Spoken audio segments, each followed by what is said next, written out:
Thank you for having me back. Yes, I love it. I want to talk about the new show, but first, your son lives here, right? In New York? He does, yeah. He goes to NYU, so... So when you come for work, you get to see him. That's cool. I do, yeah. And you know, what I've realized is that college students who live in expensive cities really love it when their parents come to town.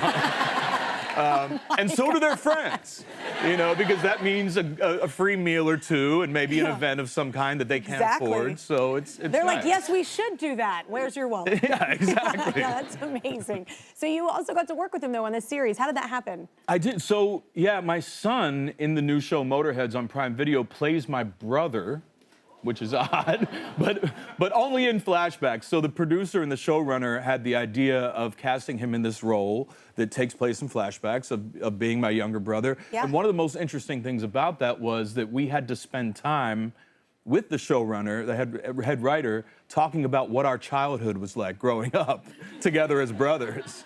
That's interesting. Yeah, and it was so cool to have him come in and out and you know, because you're on location in Toronto for months and months at a time, and you don't get to see family or the kids so much. And so every time he came into work, it was such a blessing and so cool to have that shared experience with him. Yeah, it's kind of cool, too. I love when my kids get to see not just, like, you know, fireworks of what we do, but they get to see the behind the scenes. Like, it's a lot of work. And I think, like, sometimes that's a really cool thing because it's validating of how hard you're working, but also, like, they get to really see the full thing. Yeah, well, they don't always. It makes me think of, you know, I got to be there for him during his first night shoot.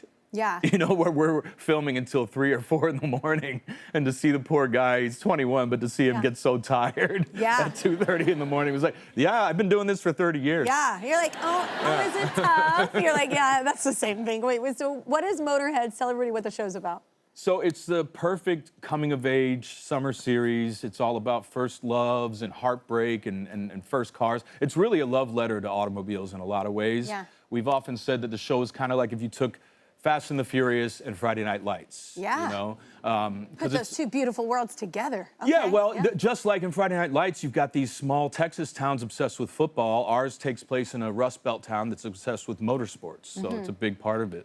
Yeah, do you remember your first car? What was your first car? I do.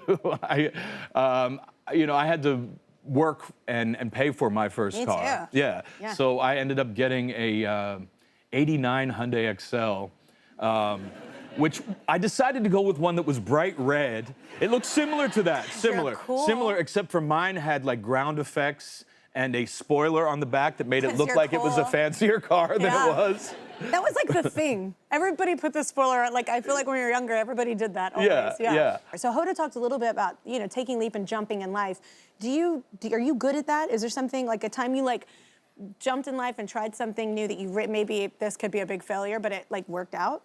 Yeah, I mean, I think, you know, there's an element of risk-taking throughout my life, and I think also pursuing a career like this is a risk because the, you know, ratio of those... Gotta be okay with failure. Yeah, you do. A lot of rejection, a lot of failure. Most recently, though, I left LA after 28 years to move back east. Yeah. That was kind of a leap of faith in some ways, you know, because after living in a place so long, you've got all of your friends, you know, everything. Your spots, Yeah, but I needed to come back to this side of the country because my parents are getting older, my sisters all live here, 2 out of 3 of my kids are on the East Coast. So, yeah, that was a big leap of faith, though, to just kind of... Also a big leap of freedom, though. That's a whole cool new chapter. Yeah, it is, very much so. Yeah. I don't ever have a problem. That's not ever a leap for me for some reason. Like, people, even when I left high school and, like, went and drove, had no money, nothing, but like went to LA.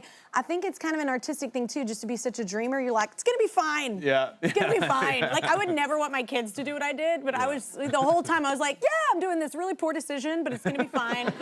I feel like it's kind of a fun thing being a dreamer like that, an artist, to make those kind of jumps and not know, because you never know the payoff. It might be incredible. I think so too, and I think so many of us stay in our comfort zone because it's what feels safe. And you only live once. Yeah, get out. You gotta push yourself a little. Yeah, I agree. All right, well, we need another short break, everybody. Motorheads is out now on Prime Video. You gotta check it out.